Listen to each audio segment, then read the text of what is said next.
here to interview CJ Judd for JCC Stories. A lot of you may know this guy. He kind of grew up here. He's kind of born into this church life. But here's some things that you might not know about CJ. I'm going to ask him a few questions. Tell me what it was like just being a Kingdom kid and growing up here in the church. Well, being a Kingdom kid, I was kind of like the typical Kingdom kid, know-it-all.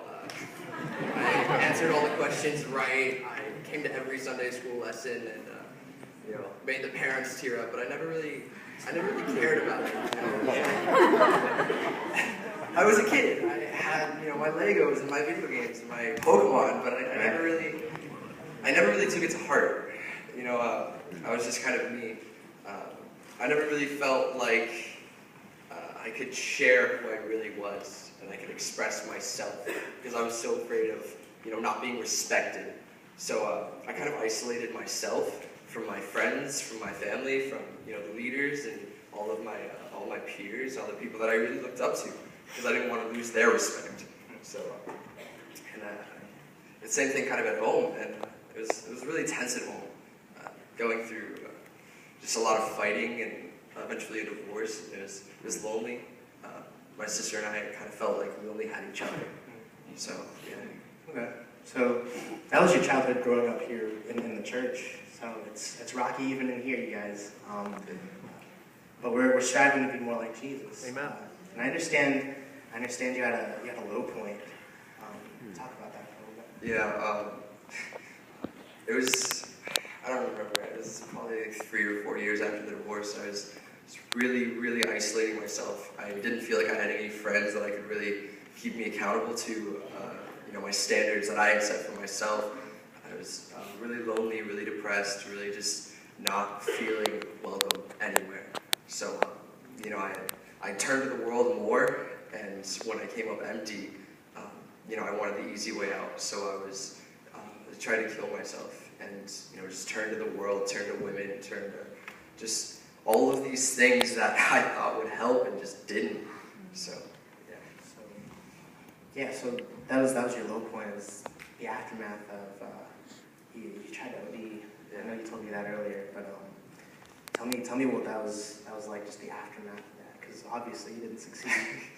Well, God has a funny way of working.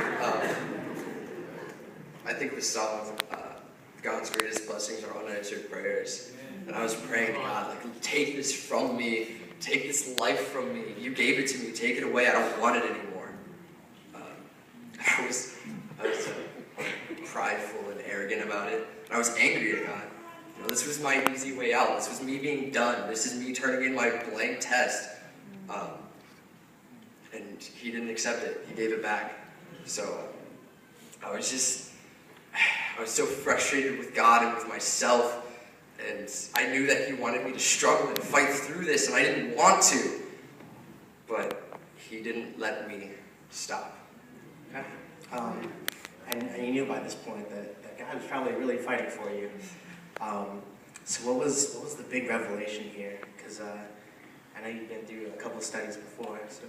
Yeah, I can't even count. Probably around 5 or 6 times that I tried to study the Bible, whether it be with my mentors, with campus, with fellow teens, and I just, I didn't really listen because I didn't really feel that God was fighting for me, and I didn't feel anybody else fighting for me. So it really took somebody it took somebody to really put it in my face, like, yes, I want you as my brother, and I want you to live with me. And Brandon, you and Mr. Chip, you really threw me out there, and you made me feel so welcomed. And how could I say no to that? Right. So yeah, how long did it take you to really just buckle down and commit to God? I started studying second week of August, and just this last weekend, I was baptized. All right.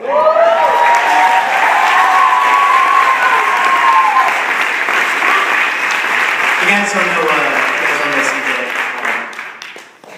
this is this guy. Meet him, please. But that is it for JC Stories. Thank you.